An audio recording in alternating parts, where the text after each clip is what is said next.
As the scandal of the Jeffrey Epstein files shows no sign of abating, the Republican Congress, in a desperate bid to clear Donald Trump's name, is now preparing to subpoena Ghislaine Maxwell, the convicted sex trafficker and longtime associate of Epstein, to testify amid growing controversy over the Trump regime's decision not to release remaining documents tied to the Epstein investigation. Ghislaine Maxwell was sentenced in June 2022 in Manhattan Federal Court to 240 months in prison for her role in a scheme to sexually exploit and abuse multiple minor girls with Jeffrey Epstein over the course of a decade. Maxwell was previously found guilty in 2021 following a one-month jury trial of conspiracy to entice minors to travel to engage in illegal sex acts, conspiracy to transport minors to participate in illegal sex acts, transporting a minor to participate in illegal sex acts, sex trafficking conspiracy, and sex trafficking of a minor. Why such a hardened criminal would be given the right of reply in a committee hearing is beyond me. Maxwell is much smarter and more calculated than these Republican lawmakers. She is likely to play them as she has played others. Trump might not get all he is bargaining for. Representative Tim Burchett, a Republican from Tennessee, introduced a motion to compel Maxwell, who is currently serving the 20-year sentence in a Florida facility, to appear before the House Oversight Committee. This move coincided with news that Department of Justice officials also plan to meet with Maxwell in the near future. "We need to send a clear message to the people involved," Burchett said in a statement on X, referring to those believed to be named in the unreleased Epstein records, including alleged clients and accomplices. "It's been 4 years. We can't keep tolerating this," he said. Shortly after Burchett's remarks, House Speaker Mike Johnson announced an expedited adjournment of the House, sending lawmakers home a day earlier than planned for their summer recess, which was originally scheduled to begin on the 24th of July and extend through August.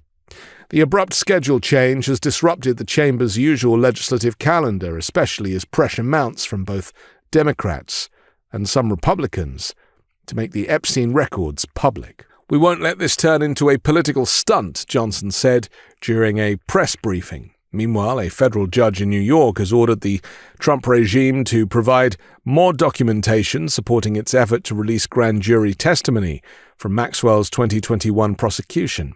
Judge Paul Engelmayer emphasized the urgency of the matter but noted that key materials were missing from the government's filings, including justification for the disclosure and specifics about the information being requested.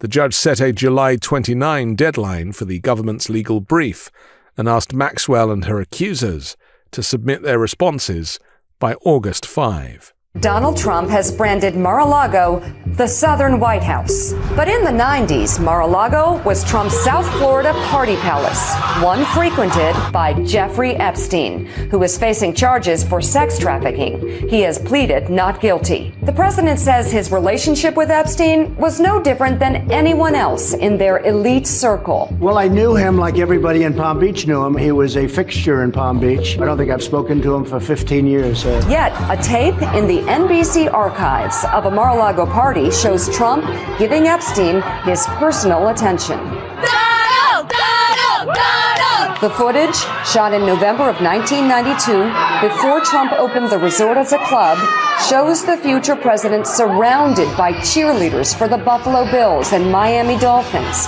capturing Trump's fun-loving bachelor lifestyle for an appearance on Faith Daniels' NBC talk show. We're going to get great ratings in your show. After a while, Trump goes to greet 3 new guests, among them the financier Jeffrey Epstein. Come on in. Go inside. More than a decade before his guilty plea on state prostitution charges. Donald Trump knew the cameras were there. In the video, he makes a point to draw Epstein's attention to them. And the video captures Donald Trump and Epstein chatting while watching a group of women at the party dance. It's not an image that matches Trump's declaration that he was not a fan of Epstein's. The Epstein scandal continues to cast a shadow over the Trump regime, with calls for transparency growing louder, fueled in part by renewed scrutiny of Trump's past ties to Epstein. According to a recent Wall Street Journal report, Trump once sent Epstein a sexually suggestive sketch featuring a fictional conversation between them. In response, the regime has filed a lawsuit against the newspaper and its owner, Rupert Murdoch. Pressure on Capitol Hill has also intensified, with both sides of the aisle demanding the release of the remaining Epstein files. Earlier this week, the Republican-led House, under Speaker Johnson, who initially supported full disclosure, but later reversed course, voted to begin its summer break early, therefore avoiding a scheduled vote related to the Epstein case. Burchett confirmed that he introduced the motion instructing Oversight Chair James Comer to issue the subpoena for Maxwell. Comer's on board, Burchett said. I believe he's going to move forward. He's a solid guy. In an interview with Axios, Burchett said he expects backlash for the move but remains undeterred. I'll take heat for this, but I've got to answer to a higher authority, he said, adding he had not consulted Trump before initiating the subpoena request. Burchett has previously written to Comer urging him to bring Maxwell in for questioning. She's the last person alive who can tell us what really happened, he told Axios, adding he believes Maxwell holds critical information about how the trafficking operation functioned and who supported it. Ultimately, he said, I want to see justice. The subpoena push came the same day the Department of Justice confirmed plans to send Deputy Attorney General Todd Blanche to Florida for a meeting with Maxwell. Just last week, Trump instructed Attorney General Pam Bondi to petition a court for the release of all remaining grand jury testimony connected to the Epstein case. Maxwell's attorney, David Oscar Marcus, acknowledged ongoing discussions with federal officials and said Maxwell will always speak truthfully. On Tuesday morning, a statement from Blanche, shared by Bondi, reaffirmed the DOJ's position, stating that their earlier July release was still accurate and confirming plans for the upcoming meeting with Maxwell. The contradictions and confusion of these cases all revolve around clearing Donald Trump's name and have nothing to do with justice, certainly for the victims of Ghislaine Maxwell and Jeffrey Epstein. If it goes ahead, this testimony is likely to cause further turbulence for Donald Trump and the MAGA Republicans. It also might not bring the results that the conspiracists seeking the release of these files are hoping for. I'm Anthony Davis. You can find me on the 5 Minute News YouTube channel and podcast, on Wednesdays co-hosting Uncovered, and on Sunday on The Weekend Show with MeidasTouch. The truth is more important than ever. Check out our new Truth Over Lies collection at store.meidastouch.com. All 100% USA union made.